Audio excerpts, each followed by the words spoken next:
അദ്ദേഹം Amrita institute of medical സയൻസിലെ cardiology വിഭാഗം കൺസൾട്ടന്റ് ആണ്. കാർഡിയോളജി കൺസൾട്ടന്റ് സർ ജയദീപ് സാറാണ്. എന്തെല്ലാം ബ്ലഡ് ടെസ്റ്റുകളാണ് ഒരു സാധാരണ നമുക്ക് ഹാർട്ട് അസുഖം ഉണ്ടോ ഇല്ലേ അല്ല വരാൻ ചാൻസ് ഉണ്ടോ എന്ന് അറിയാൻ വേണ്ടി ചെയ്യേണ്ട ടെസ്റ്റുകൾ? ഇപ്പൊ കാർഡിയക് ആയിട്ട് അല്ലാത്ത നമ്മൾ ഇന്ന് ബ്ലോക്ക് വരാനുള്ള കാരണങ്ങൾ പറഞ്ഞ പോലെ ഷുഗറും പ്രഷറൊക്കെയാണ്, കൊളസ്ട്രോളും ഉണ്ട്. അപ്പൊ ആ ടെസ്റ്റ് നമ്മൾ തീർച്ചയായിട്ടും ചെയ്യേണ്ടതാണ്. ഫാസ്റ്റിംഗ് ഷുഗർ 10 മണിക്കൂർ ഫാസ്റ്റിംഗ് ഒന്നും കഴിക്കാതെ ആ ഒരു അവസ്ഥയിൽ നമ്മൾ ബ്ലഡ് ടെസ്റ്റ് എടുക്കുക. ഭക്ഷണം കഴിച്ചതിന്റെ 2 മണിക്കൂർ കഴിഞ്ഞിട്ട് നമ്മൾ വീണ്ടും എടുക്കുക. പിന്നെ HbA1c എന്ന് പറഞ്ഞ ടെസ്റ്റ്, ഒരു 3 മാസത്തെ ഒരു ആവറേജ് ഷുഗർ ആണ് അത് കാണിക്കുന്നത്. ആ ടെസ്റ്റും നമ്മൾ ഷുഗർ പാനലിൽ എടുക്കുന്നു. അതിന്റെ കൂടെ ലിപ്പിഡ് പ്രൊഫൈൽ, ലിപ്പിഡ് പ്രൊഫൈലിൽ ടോട്ടൽ കൊളസ്ട്രോളിന്റെ കൂടെ ചീത്ത കൊളസ്ട്രോളും ഉപയോഗമുള്ള കൊളസ്ട്രോളും അതിന്റെ റേഷ്യോ എങ്ങനെയുണ്ടെന്ന് അറിയാൻ. അതല്ലാതെ കാർഡിയക് സ്പെസിഫിക് ആയിട്ടുള്ള ടെസ്റ്റ് എന്ന് വെച്ചാൽ ultra sensitive CRP, C reactive protein, or HSCRP. സാധാരണ CRP നമുക്ക് ഇപ്പൊ പനിയൊക്കെ വരുമ്പോൾ പലരും CRP ചെയ്യാറുണ്ട്. അതും ഇതും തമ്മിലൊരു വ്യത്യാസമുണ്ട്. ഇത് ഇൻഫ്ലമേറ്ററി ഒരു മാർക്കറാണ് CRP. ഇപ്പൊ പനിയായിട്ടാണെങ്കിലോ ഹാർട്ടിന്റെ അസുഖം അത് ഒരു ഇൻഫ്ലമേഷൻ ഉണ്ട് എന്നാണ് കാണിക്കുന്നത്. അപ്പൊ ഈ ബ്ലോക്ക് വരാനുള്ള ഒരു കാരണം കൊഴുപ്പ് അടങ്ങിയിരിക്കുന്ന ബ്ലോക്കിൽ ഇൻഫ്ലമേഷൻ വരുമ്പോഴാണ് അത് വ്യാപിക്കുന്നത്. അപ്പൊ ആ ഇൻഫ്ലമേഷനെയാണ് ഇത് കാണിക്കുന്നത്, സൂചിപ്പിക്കുന്നത്. ഈ CRP ലെവൽസ് <1 ആണെങ്കിൽ നോർമൽ ആണ്, 1 to 2 ആണെങ്കിൽ mildly raised. Ultra sensitive CRP 4 മീതി ആണെങ്കിൽ ഹൈ റിസ്ക് ആണ്. അപ്പൊ കൊഴുപ്പ് നോർമൽ ആയിട്ട് HSCRP കൂടുതലാണെങ്കിലും വ്യക്തിക്ക് ഹാർട്ടിന്റെ അസുഖത്തിന്റെ സാധ്യത കൂടുതലാണ്.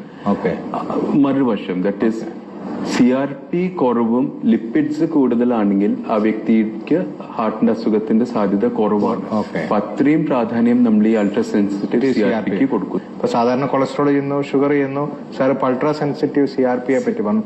മറ്റെന്തെങ്കിലും ടെസ്റ്റ്? അതേപോലെ തന്നെ വേറെ ഇപ്പൊ നമ്മൾ ലിപ്പിഡ്സ് നമ്മൾ പറയുമ്പോൾ ലിപ്പിഡ് ലോ ഡെൻസിറ്റി ലൈപ്പോപ്രോട്ടീൻ, അതാണ് നമ്മൾ ചീത്ത കൊളസ്ട്രോൾ ആയിട്ട് പറയുന്നത്.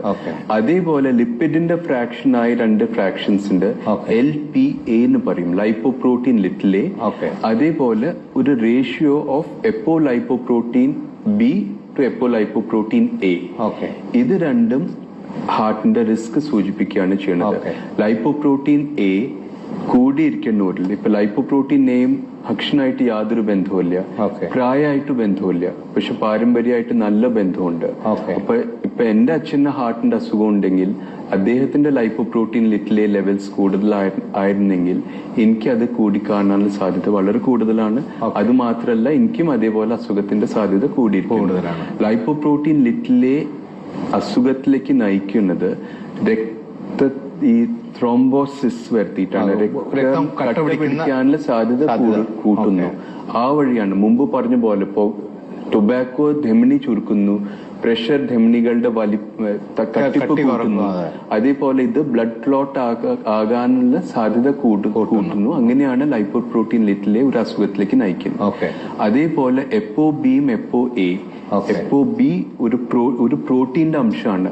ആ പ്രോട്ടീൻ കൂടിയിരിക്കുകയാണെങ്കിൽ അസുഖത്തിന്റെ സാധ്യത വളരെ കൂടുതലാണ്. A കൂടിയിരിക്കുകയാണെങ്കിൽ അസുഖത്തിന്റെ സാധ്യത കുറയുന്നു. അപ്പൊ ഇത് രണ്ടിന്റെയും ഒരു റേഷ്യോയും കൂടി നമ്മൾ ഈ പ്രിവെന്റീവ് പാക്കേജിൽ നമ്മൾ നോക്കുന്നു. തീർച്ചയായിട്ടും അത് ഒരു സൂചനയാണ് നമ്മളുടെ ഉള്ളിലത്തെ അവസ്ഥ എങ്ങനെയാണെന്ന് അറിയാൻ, കണ്ടുപിടിക്കാൻ പറ്റും. നേരത്തെ നമുക്ക് പ്രെഡിക്ട് ചെയ്യാൻ പറ്റും ഇതെല്ലാം. തീർച്ചയായിട്ടും ഏത് വ്യക്തിയിൽ എന്തൊക്കെ ലൈഫ് സ്റ്റൈൽ ചേഞ്ചസ് ആണ് ആവശ്യം വരിക. ഒരു ക്വസ്റ്റ്യനെയർ വെച്ച് ഇത്രയും കുറെ ഇൻവെസ്റ്റിഗേഷൻ ഉണ്ടെങ്കിൽ ഡോക്ടർക്ക് കുറച്ചുകൂടെ ബെറ്റർ ആയിട്ട് പ്രെഡിക്ട് ചെയ്യാൻ പറ്റും. തീർച്ചയായിട്ടും.